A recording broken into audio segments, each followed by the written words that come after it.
Hey everyone, my guest today, Hannah Boss, is a Peabody Award-winning writer who is co-creator and executive producer of the HBO series Somebody Somewhere.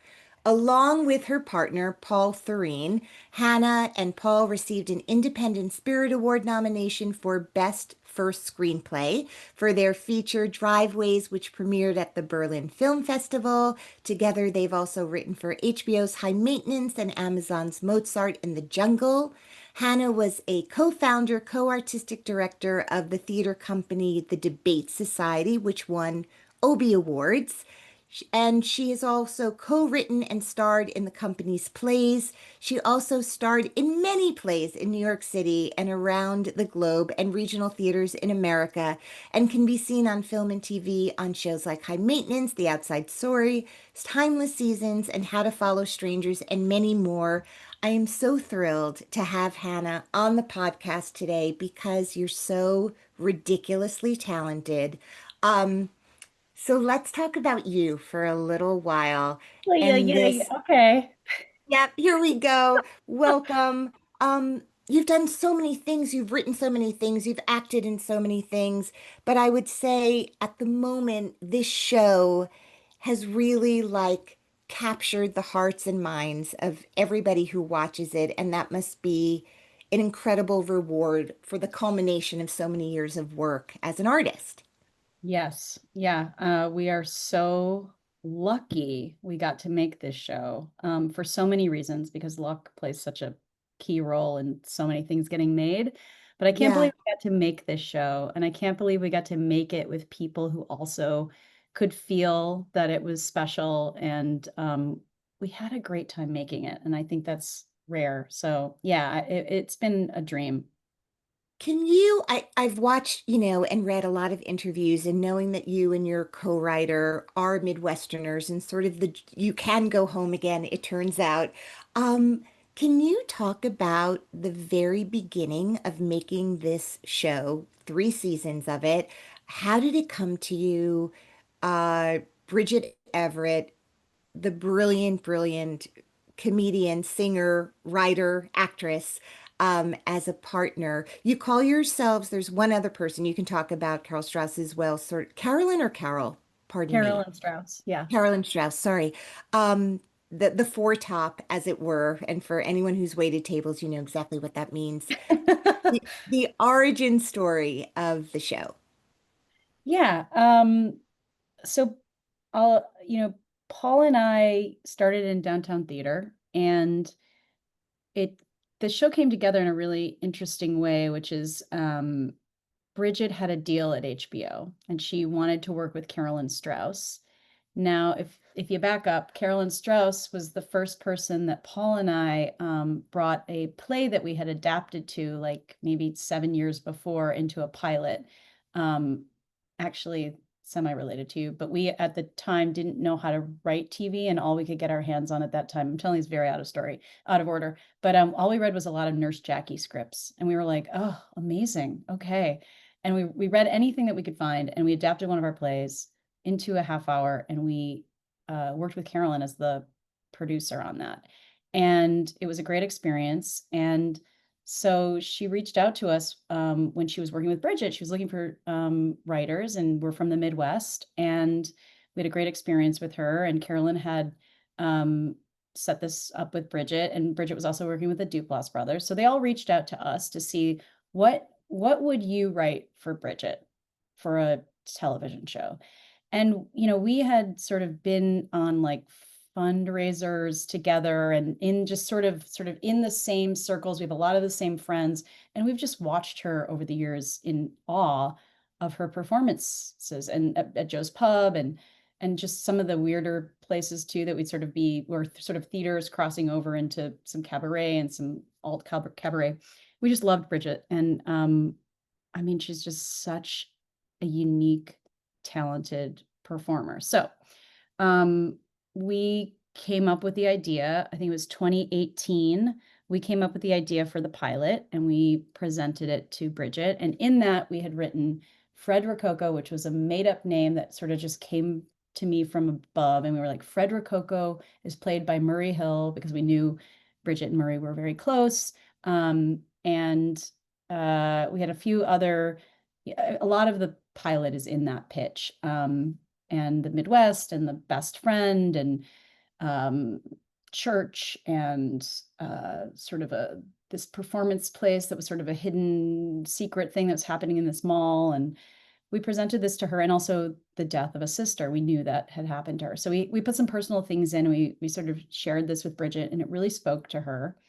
And then we sort of kept going up the chain of pitching, and kept going. And we had a little bit of TV experience before, but we never thought this would get made, shot, 3 seasons. So every step of it felt like a win. But that's sort of how it came together. You and Paul, I think in my research, I saw that you went to Vassar together. It's rumored on the internet that you dated each other. Is that in fact true, or were you always just best friends? We dated. It Okay. was something that we don't even think about now because we have spent like 100 years being best friends. So we dated in college. We had a horrible breakup. We didn't talk for a while, but we had this thing where it was like we were mad at each other, but we also had the same taste. And we had this connection that was like an undeniable connection for when we were like taking this class in college where you'd come down on the Metro North and you'd see all these plays. And it was like such a great semester to take this play. It was like Carol Churchill, Joanne Ecolitis. We were seeing all these great plays that were very formative when I look back.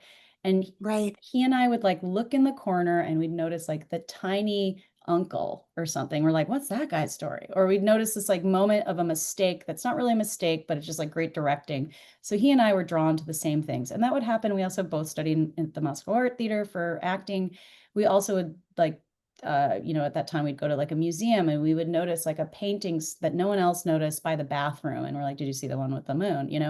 And but also annoyed because we weren't really friends at that time. So we just knew our senior year, before we even sort of became friends again, we were like, we have to write a play as our senior thesis together and perform it. And in doing so, we sort of found this language, and I think we made it up. And at that time we were very much like actors who really didn't know how to write but sort of knew how to create and jump in and try stuff. And a lot of it was still on the page. Like it wasn't really devised, even though we got grouped in with a lot of devised theater companies. It was like two writers figuring out how to write for each other. So we wrote our senior thesis, and it was this lovely, weird play where we played all these different characters based on Daniel Harms, a Russian absurdist. And we performed it in a squash court at Kenyon, before they changed. It was a really cool old squash court. And we had like a 1930s washing machine in the corner. It was very college, but it was like very good. I think, I don't know, who am I? And then when we both moved to New York, we ended up bringing the reading of that. You didn't ask this, but I'm going to keep going. We brought that reading to the Drama Bookstore Theater basement where Tommy Kail had his theater company at the time. This is like, 1847. And we rented a space from him, and we got a college friend to, do the reading, to do the stage directions. And we always did pickle and vodka shots after because we had done that in Russia, and we're like, that's cool. And Oliver Butler came and saw that and really liked the play and wanted to put it up on its feet in New York. And we didn't really want to have a theater company, but then one thing led to another. We're like, let's do this play together. And we had this wonderful collaboration with him for many years, and that's sort of what started our theater company. But yes, we went to Vassar, and now we are still working together, and it's been like such a gift. I'm so grateful that that's how our relationship has morphed and blossomed and sort of just been like one of the most important. I'm a daughter of a single mother, and I have zero family. And I look at Paul and I'm like, Paul's my family. Right.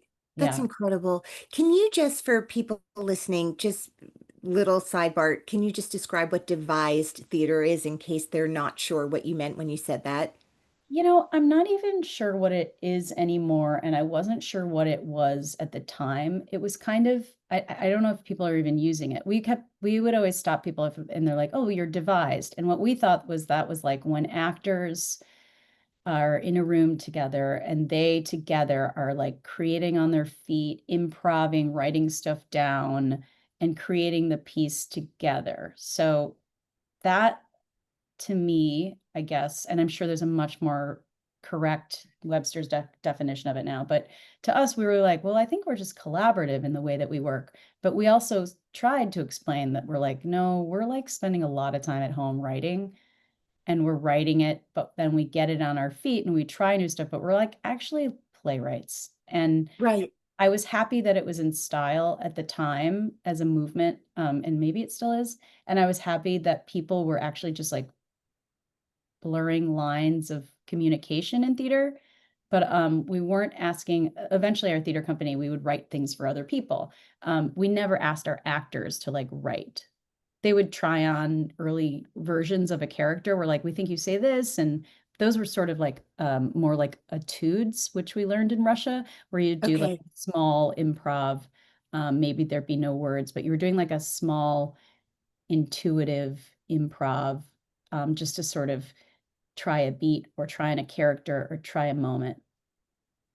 When you first come to New York, you're doing the thing that one must do when they are young, hungry, and creative, which is making your own work and auditioning for other things. And you started out having like a really lovely beginning. You're doing incredible plays with some established like Lisa Crone and some hot new writers. You're doing them, you are garnering accolades, and yet it sounds like you and getting TV jobs and you have representation and all the It things took that you want. forever. No, it took forever. I moved after grad school to New Okay. York with no connections, no money, and immediately had to get like 5 to 7 jobs. So immediately, like I worked at What were Rodeo Bar. some of the jobs? What were I some worked, of your survival jobs?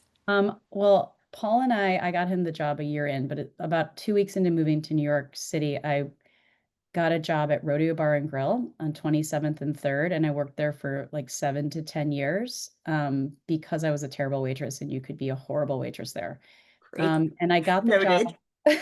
And it was like a lot of, it was a lot of cops. It was a lot of Hell's Angels.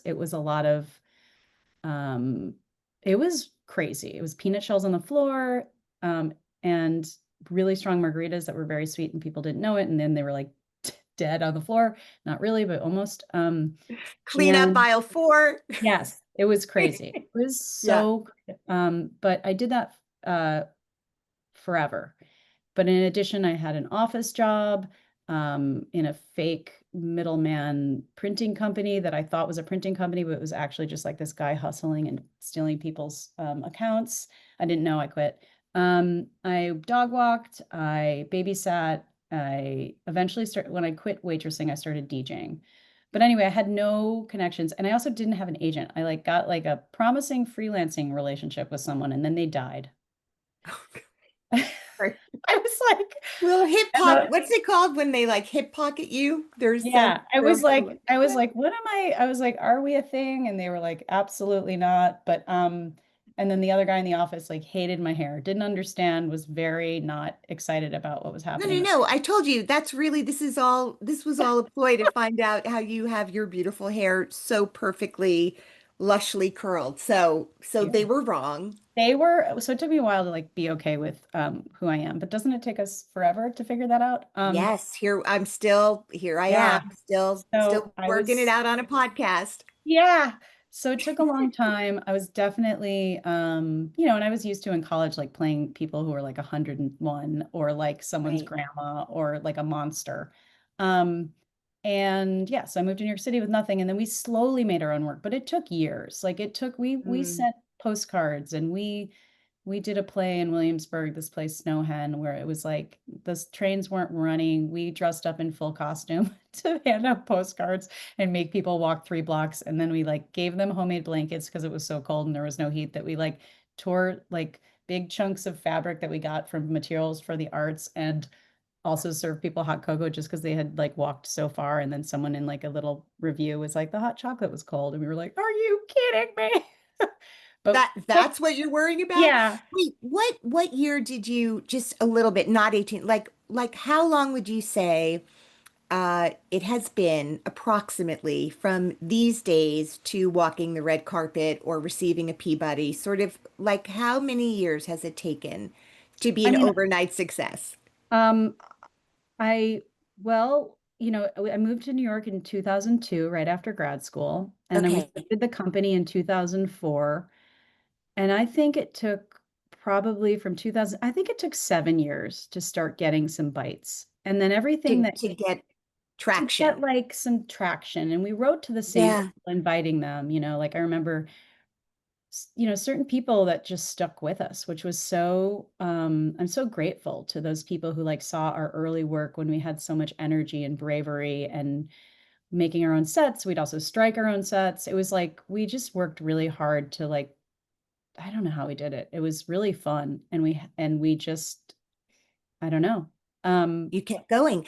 If We kept you look going. back to sort of the scrappy, hardworking, I've got a barn, let's put on a show, um, and they got, you know, a lot of attention and a lot of excitement around the work. How is making a TV show different than that? Or what are the things and the skill sets, aside from your talent as a writer, um, that sort of helped you be really good at your job as a showrunner? Um, I think that making your own theater and also being an actor, like I had been in rooms in a lot of other positions before I got to be a showrunner. But I would Yeah. say, like the groundwork of running my own theater company and producing and that hustle and thinking about all that side of things made me understand a lot of just tempo and vibe and how to talk to people, especially like Paul and I talk about this a lot. Like it's very weird to be a writing partnership, and collaborating in our early days of our theater company, we had a third partner, and three is even harder than two. And we talked a lot about when you're arguing, and I use the word arguing, but I don't really mean the word arguing, but sometimes I mean the word arguing. When you're arguing about a play or a moment um, of something that you're creating, there you have to remove the ego from it. And we got really better and better and better at just stripping away the ego connected to sharing your idea. Hmm. So that was really helpful when talking. We used that when Paul and I first got our first television jobs of going into other people's ideas. Just like if you were, it's such a exciting feeling to share your idea of something with people, but it's also kind of heartbreaking when they reject it because you're kind of sharing this deep thing with them and you're kind of exposing yourself. So I feel like all our days of figuring out how to make stuff ourselves and do it so much made us sort of better at arguing and listening and not getting emotional about stuff. So, and that helped me when I was an actor in other people's plays, just like you try stuff and you let it go, and sometimes maybe the person will come back to your idea, but you can't take it personally if they say no. So that on set was really helpful for sort of overseeing all the departments, but it also helped us like explain like two different departments. If we rejected something, it was with kindness and Hmm. and appreciation, especially if someone put work into something, and just sort of being like we're all on the same team, we're trying to make the best thing, we all care about these details, let's figure it out together. So that was helpful. We had never show run a show before day one, and I remember like 2 days before we started shooting the pilot, maybe, or maybe it was the full season. No, it was the pilot. I was like asking our wonderful Tyler, our wonderful line producer. We were like, "Do we run this meeting or do they run that meeting?" And he was like, "You're gonna run it, and this is what it is." And we're like, "Gotcha." And then the next one is like, "Do we run that?" And then he's like, "No, that person's." And we're like, "Great." And it's like you don't know until Right. you know. Like there's always gonna be like a first time, and I feel like the theater life really sort of prepared us for that mentality. And also our whole crew and Bridget, I mean, Bridget is from live theater and like she cares about all those things. So having like a number one on the call sheet who cares about the same things, who's a gamer on stage, she's also like thinking about all the things that we think about and we get to help her when she's on camera, and we're all sort of watching for her. And that's actually, I don't know how to explain this, but when we used to write plays, and we'd be in our play, but we'd also be thinking about everything else that was going on, that was also this weird sort of 360 of thinking about everything all the time, which Right, I thought was really helpful. right. So I want to talk about your casting. Bridget, obviously, creator, producer, star of the show. That was always the intent, Writer, right? goddess. Writer, all goddess. Um, yes, mother. She has, you have this opportunity to write a show with and starring Bridget Everett. And then you have to, and you've come up with these amazing ideas, some based on what you knew about her, and some based on knowing that part of the world so well and the kind of people who inhabit it. And I don't know if you heard of a mall, a church in a mall where people perform, and you were like, wait, remember we heard that, we'll put it in, or if you made it up, Yeah, but whatever, yeah, the combination of pitching all these things. And obviously, this is like the beauty of when a creative marriage happens, like you and Paul have it, and then it seems to have worked magically with Bridget, who you knew a little bit, and then obviously know really well now. And you have this network that seems really eager to help you shepherd these ideas onto our screens as we watch you. So this cast, and especially the friendmance, what do you call it? It's a romance between two best friends. This coupling of Jeff Hiller and Bridget Everett is extraordinary. And it is such a unique thing to watch on your TV, because it is the deepest of love stories. Um, and it's sort of, what you're describing with your creative partner. So obviously, you know deeply what it is to be so intimate with someone who is not your lover. Uh, Talk about the casting of Jeff. yeah. I just want to preface by saying it's so nice that, the minute Bridget heard our pitch, she was on board for building the world, making all of this super specific to her. And one thing that is very important is adult friendship. And so Hmm. that was like this perfect union. We knew that Sam's character with Joel had to have this, that's like her main love is Yeah. friends. And that's what Sam's journey was, to open up and find this person. So we knew that this character, the casting of this character had to be really right on. And we saw a lot of people. And Jeff Hiller came in, and it was the first day that we met Jay Duplass, who was in person. We had been on Zooms and everything, but it was the first time we had met Jay in person. He flew out from LA to do these auditions, and me, Paul, Bridget read with actors, and Jeff came in, and we knew Jeff from the theater world, and she knew him, but not like we weren't all besties, but we knew him and we admired his work. And he came in and he was Joel. We were like, oh my God, that's him. And we saw a lot of people.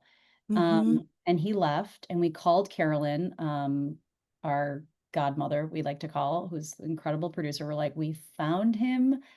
Carolyn, it's him. Call HBO. We are so happy. And she was like, just send me the tape. We were like, what tape? She's like, you didn't record the audition? We were like, no. So then we had to call Jeff, and we were like, No. Oh yeah. my And gosh. we had to Yeah. call him. We're like, tomorrow morning, could you come to Bridget's kitchen? And we couldn't, we had to be like really calm about it. We're like, we're seeing some other people, blah, blah, blah. And we had him come and read, and we're like, just do exactly what you did yesterday. And he did it again, and it was perfect, and everybody loved him. And he was like, I kind of knew it was just me because no one else was like in her kitchen. But Right. But but how sweet of you to take the pressure off of him and not make it like this is we your tried, final but studio test. Right. yeah, yeah, You but do your yeah, best. and So there is a quality to it that feels, by the way, every script is written, every line is scripted, but there is a way in which there is an improvisational feel to their scenes together. It feels like a documentary. Like you cannot believe how real it feels when those two people, and also so supported by the lingering camera work and just the gentle touch that all of the technical aspects of your show have to, bring to it as well. There's such a cinema verite kind of feeling to your show. Is that something that just happened organically? Was that on the page? Like camera stays on Jeff for 20 more seconds, even though the dialogue is done. Like, how did the tone come to be? Great question. Well, I think, part of our taste is how we kind of had a look we were going for. We wanted it to be really grounded. And we established that in the pilot with our DP Jim and with uh, Jay Duplass. Please edit that. We established that in our God pilot with bless our you. DP Hannah Jim. just had to sneeze before saying Jay's name. Yes. We So all have to sneeze. in our play, in our pilot, we established that and the look, and then we continue just sort of fine tuning the style of this world. And HBO really let us lean into that. And Bridget is so good at just being so real. And so I feel like, and I remember on the first day of the pilot, just like a couple actors being like what's the tone, what's the tone, and we're like just like bring it down, really grounded, really grounded. And I remember we shot the first day was in an office, and it's hard to sort of know in an office with a comedy, like to not do like The Office or not to do Yeah. something else. But also Shauna, who shot the rest of the season and all of our seasons, she is incredible, and she comes from the documentary world, and she did Parks and Rec, but she also does these like incredible documentaries. So she really had this relationship, especially with Bridget, but with everything, where she could just read actors.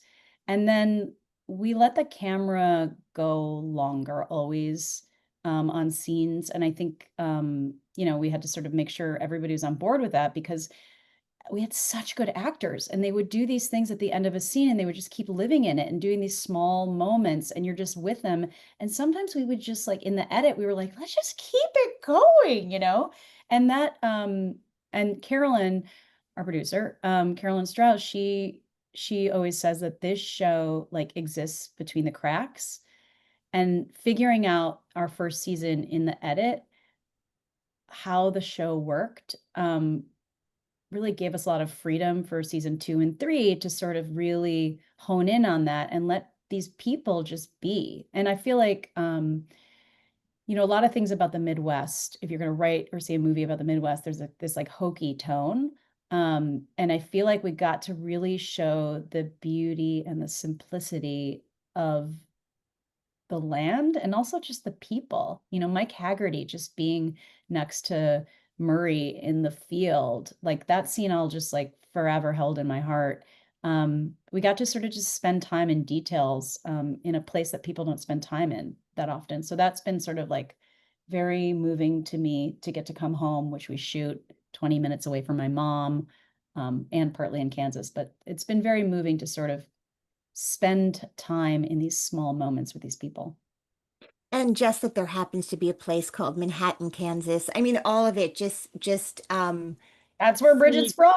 yes, and you can't make it up, right? Like that it exists and that there are people, you think of Manhattan and it's all about big dreams, right? Like why Yeah. do people come to Manhattan and it's all about, and so the idea that these big dreams are also being sought after and hoped for in a place like Manhattan, Kansas, and they look just like they do in every other city in the world, the feelings Yeah. of it.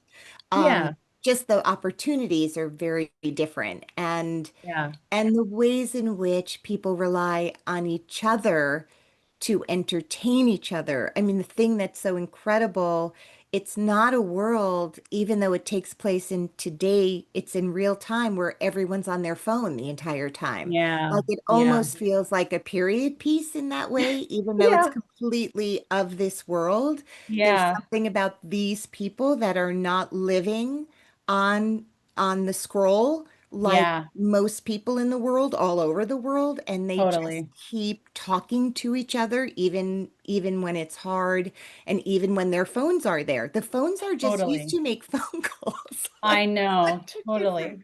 And I just really, these are not Amish characters, and yet there's No. something so pure about Yeah. the way technology does not take over the world. That's And funny that you say that because Paul and I, all of our plays that we've ever written have no cell phones in them, mhm, except our last unproduced one was like the first time we had ever written a cell phone in.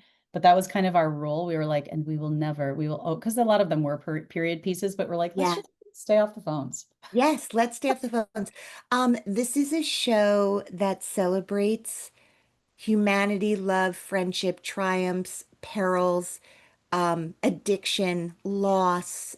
You also lost someone. I know when you're filming a show and you lose an actor, um, how devastating that is for the company, and how, just like in real life, you have to figure, how do we go on? How do we write without this person? All of that. It was so mirroring real life in so many ways. And it is it is a piece of art that will just live forever. I mean, what you made is so special and so evergreen in the way we're talking about, because it could be 2024, it could be 1924, it could be 2054. Like, it's about love and longing and really friendship and who gets us through the day.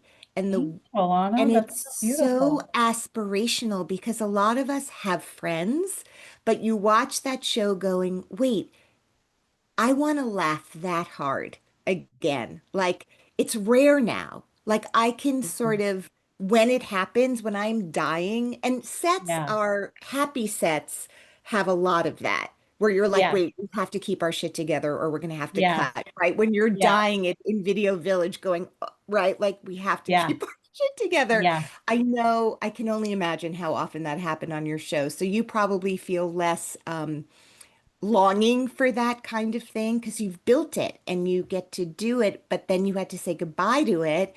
Yeah. And now you're moving on to whatever's next. The awards are happening, so you're going to get to keep talking about and being with and in the company of this Yes. extraordinary family you've created.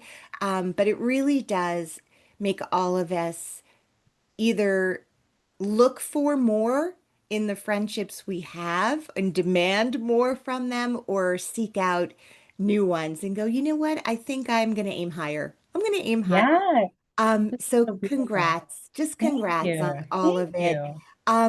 Before I let you go, is there a little known fact that you can share about Hannah Boss? Yeah, I was going to share something that I never think about, but I think it's very funny and weird. My mom and I used to, as a kid, for like a moment when I was very little, I was doing like some modeling. I know, crazy. At 4, Not crazy.